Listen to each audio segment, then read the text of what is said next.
This address seemed more like a pep rally where President Trump said he did nothing wrong. For the better part of an hour, he took a victory lap, thanking his supporters. He talked off the cuff, did not use a teleprompter, and let the country know how he felt about the trial. We went through hell. Entering the East Room to applause, President Trump calling the event not a speech or news conference, but a celebration. I've done things wrong in my life, I will admit. Not purposely, but I've done things wrong.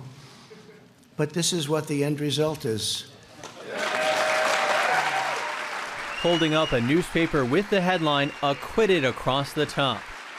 You can take that home, honey, maybe we'll frame it.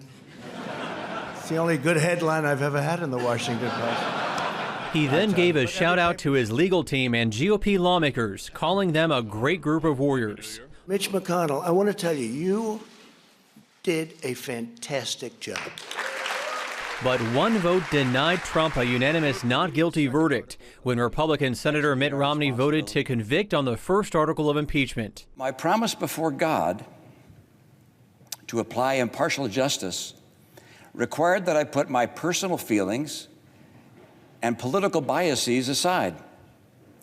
Were I to ignore the evidence that has been presented and disregard what I believe my oath and the Constitution demands of me for the sake of a partisan end, it would, I fear, expose my character to history's rebuke and the censure of my own conscience. A historic vote that did not go unnoticed by President Trump. Then one failed presidential candidate, and I call that half a vote because he actually voted for us on the other one. But we had one failed presidential candidate. That's the only half a vote we lost. And the president doubled down on his earlier swipes at the National Prayer Breakfast. I had Nancy Pelosi sitting 4 seats away, and I'm saying things that a lot of people wouldn't have said, but I meant everything. Let us pray for... Trump called the House Speaker a horrible person. She may pray, but she prays for the opposite. But I doubt she prays at all.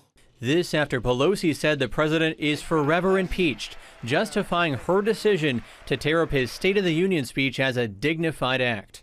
I tore up a manifesto of mistruths. Now, Trump said he'll probably have to deal with impeachment in the future, and if that happens, he said, quote, "We'll beat them again if we have to." Ben Kennedy, CBN News.